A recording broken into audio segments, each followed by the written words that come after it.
Right now, we welcome back to the show Congresswoman Julia Letlow. How are you this morning? Hey, Brian, I am good. It's good to be back in Louisiana. So you're home right now? Yes. So we passed the CR and we're able to do our job, send it over to the Senate, see what they're going to do, and they sent us home. What are they going to do? Yeah. That's what everyone's reading about this morning, trying to figure out. It's really up to the Democrats to decide if they're going to move forward, which is the right thing to do, pass the CR, or shut the government down. But either way, it's on them. Walk me through the process of getting the CR passed on the House side. I mean, is it the news that's reported on it makes it sound unbelievably partisan. I mean, just a straight party line. The process of getting this done looked like what from the inside? Well, I'm sure it was a bit nerve-wracking for leadership because, our majority is so thin. But and a lot of my colleagues, firmly believe that you should never vote for a continuing resolution. As I sit as an appropriator, I do not love continuing resolutions either. We should be passing our budget bills and doing it the proper way. But sometimes, your hands are tied and you have to keep the government going, especially when you have a majority that is that thin. Some people just will not pass those budget bills for certain reasons. So the process isn't pretty. To show you how the sausage is made, it's pretty tough. I have a lot of admiration for leadership, but they pushed it through. I know the president made a few personal phone calls, and we were able to get it through. And what I don't understand, Brian, is how my colleagues on the other side of the aisle couldn't vote for a clean CR, meaning that it's just a continuation of the spending levels, and so there weren't any poison pills, as we like to call them, in there. No trickery. We plussed up dollars for defense because we have to be able to defend our nation. But so I don't understand why we couldn't get Democrat votes as well. But we got it across the finish line, and our military is still going to be paid, and we're still going to be able to go to work every day. Procedurally, and I promise I'm going somewhere with this. When did y'all get your hands on it to actually read it, break it down, and see what was in it? Yeah, so we have a 72-hour rule. The Republicans set that up at the beginning of the conference, and so we got it on Saturday, and it was only 100 pages. So my staff and me were able to comb through it. They asked us to do that, see if there's any issues that we had with it personally. Again, they called it a clean CR, so there really wasn't anything in there that was too scary to look at. Right. And so that's enough time usually for us to get through a bill. So, yep, procedurally 72 hours. Okay, and you got it on Saturday. Do these things leak out ahead of time? Because the news coverage on Friday was talking about all the dangerous cuts to vital programs that Republicans are making in the new CR. And I'm left here baffled by the timeline, wondering how could you tell me about all the cuts on Friday for something that wasn't released until Saturday? Yeah, that's absolutely fake news, and we talk about it. There's a lot of fear mongering going on. I don't want to be too negative, but the other side was saying that there was all these cuts to our veterans, and it's just a lot of fear mongering. None of that was true at all. And so, it was all building up to the fake news. And then the bill comes out on Saturday and wow, none of that's in there. So shocker. We got Congresswoman Julia Letlow with us.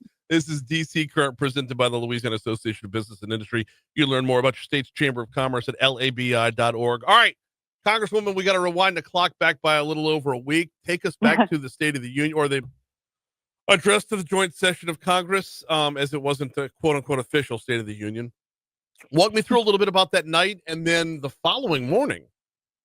Yes. Wow. What an incredible night. It was, I always pinch myself when I'm in that chamber, and especially at joint sessions or State of the Unions. They're so incredibly special.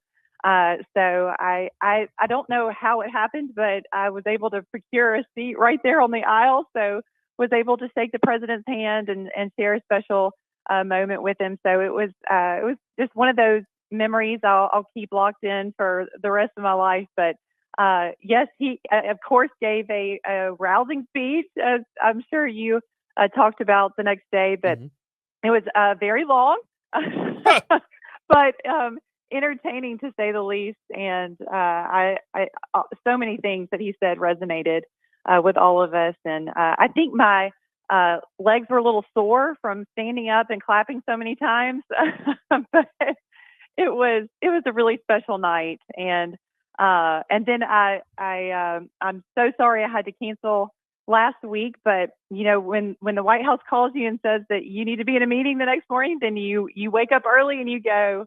And that was a really neat experience as well. They called some of us who are on appropriations in to talk about ideas for how to get our budget across the finish line and how to really start ramping up for the next year to make sure that the president's agenda gets through. So, I really appreciate that the White House is bringing us in incrementally to talk about how we can work together to actually get his agenda done, and ours as well in Congress. So it really is a partnership that they're fostering with all of us. So that was awesome too. It was incredible. It was just an incredible week, Brian. Okay, we're going to get back to the partnership part in just a minute, but let's stick with the speech for just a second. Yeah. All right. I don't know why this never occurred to me, but you said you had to grab a seat, and I'm like, but you're in Congress. You don't just get your own seat, right? You're not like, no, I normally sit over there, guys. Like on a normal day, on a normal work day, you're in my seat. Like that's not how that plays. No, it is. I mean, it's vicious as far as scoping out your seat for that day. But I had a friend of mine who actually got into the chamber at around 9 a.m. that morning and saved a seat for us. And it was pretty awesome to be able to be that close to the aisle. But yeah, it's kind of like high school, Brian. I mean, everybody kind of has their own place where they sit. Now on the Senate side, you do have assigned seating where you have your own chair. But in the House, it's just kind of the wild, wild west. And we all go in there. We're thrown in there together, and you kind of claim your where you usually hang out. But for the State of the Union, it's no rules. Everybody's vying for a seat to where they can actually see him and enjoy the speech. All right, so I might be making a stretch here, but you had to pick your spot along the route on Mardi Gras Day. Yes, that's it. Perfect analogy. There it is. All right. We got Congresswoman Julia Letlow with us for DC Current, presented by LABI. Speaking of being close to the show, how close were you to Al Green and his cane? Get very close. That was wild. Oh my goodness. And that's the sad part to me is I've been to, I guess this is my fourth State of the Union, and it's just there's so much reverence, and you should, and at most everyone is reverent, but this year it just seemed a bit different, and it kind of broke my heart that we have decorum in the House and we have rules, and you're not supposed to hold up signs and scream and shout, and I know our side is guilty of it as well, but. Yeah. I have so much respect for the institution, and I wish people would respect it. Well, our side is guilty of it as well, but I mean, right. It's this. He pressed. He. It wasn't just an outburst. It was continued. So, Congresswoman, honestly, if I were sitting where you were sitting on that night, I think I might have been egging him on, just for the show. Get him out. Well, there was some of that. Just. Sometimes you're sitting there and we're all middle-aged, if not older, and I'm thinking to myself, we are acting like children in this chamber, and that is just so disrespectful. So I hope for better days. Yeah, I think we all do, to be sure. Yeah.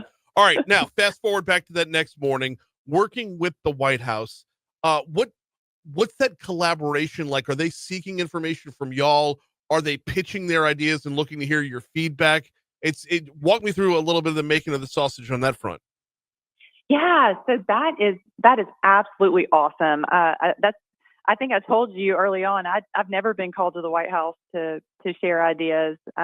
This is the first time that is happening, and so they bring us in as groups, and they have their whole team there, and we just really hash through, okay, what's it like on the appropriation side? What are y'all talking about? what ideas you have, what concerns do you have? And so it's just really a back and forth, and it's just probably mostly about building relationships and building trust with one another. Mm-hmm. And that's music to my ears, and that's really how adults get things done. So it was encouraging to me to be invited to that meeting and be able to share thoughts and ideas about how we not only keep the government going, but can be proactive this next coming year on getting our appropriations bills on the floor across the finish line in a timely manner. So that's our goal.